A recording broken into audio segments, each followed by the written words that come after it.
In this video we're going to be looking over this Minolta XE-5 35mm film SLR camera equipped with the 50mm f1.7 lens, and I'm going to be putting this through kind of an inspection here so that we can watch it together and I can point out what's good and what's not so good. First of all, there are batteries in it, and we can see the little battery indicator is showing that's good. Batteries will stay with it. They are in this little compartment. I don't know how good they are, but they are running the camera as of right now.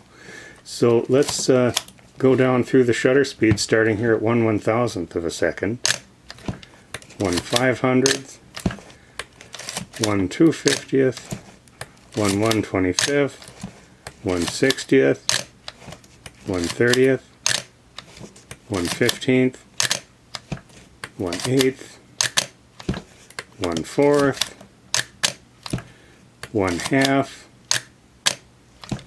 1 full second, and this one has even a 2 and a 4 full seconds. So here's 2,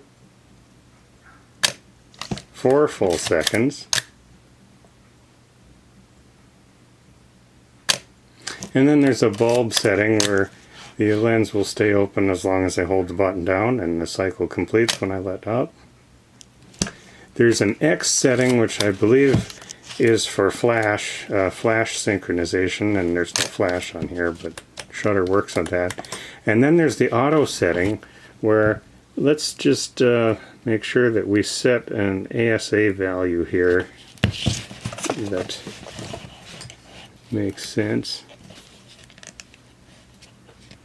We'll just set it at 100, and let's stop this way down to f16 and point this into this bright light. Pretty fast shutter speed. Now let's leave it there and shut this light off. Much slower shutter speed, so we can see the electronics are functioning there. Now let's set this to a shutter speed in the middle of the range, cock this and try the self-timer.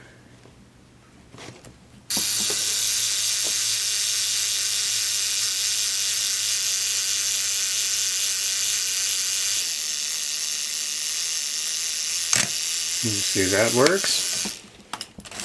Now let's also look at the stop-down preview here. If I let this out, see now it just is whatever it is,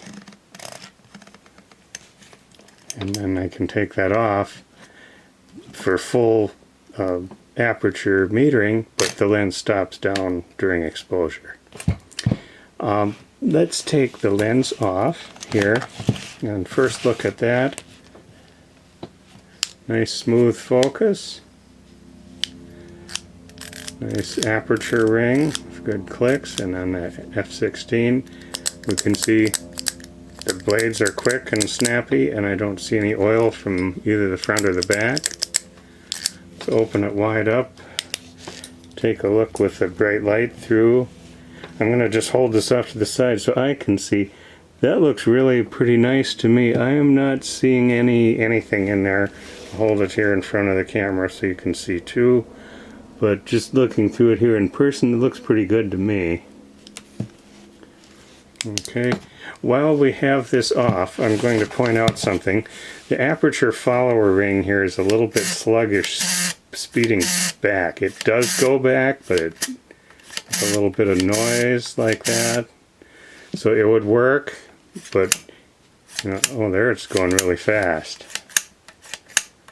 Maybe it just needed to be exercised. Well, there, yeah. So that needs some lubrication, whatever that is. I'll mount the lens back on, and then I'm going to pop the back open by pulling up on the rewind crank. Nice metal crank. And here we see it's got a vertical blade focal plane shutter. And let's run that from here. We can watch that. Note the film advance over here. That looks good.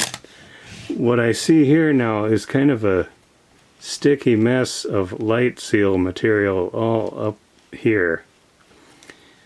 I would say that should all be cleaned off and replaced. The other thing I noticed is that the camera back, it doesn't just close by pushing it. You have to push in on the end a little bit, and then it latches. Sometimes these doors get sprung a little bit. As long as you know you can do that, you can close it. But if you do just try to push it shut, it will not latch. You have to push in on the end just a little bit. So for all of those reasons, I am calling it, for parts that are not working, it actually is working, but you have to be aware of a few things, and it should have those light seals replaced, so be aware of that. And I don't have a lens cap, but we do have this 55mm UV filter that screws into the front, proves the filter threads are good.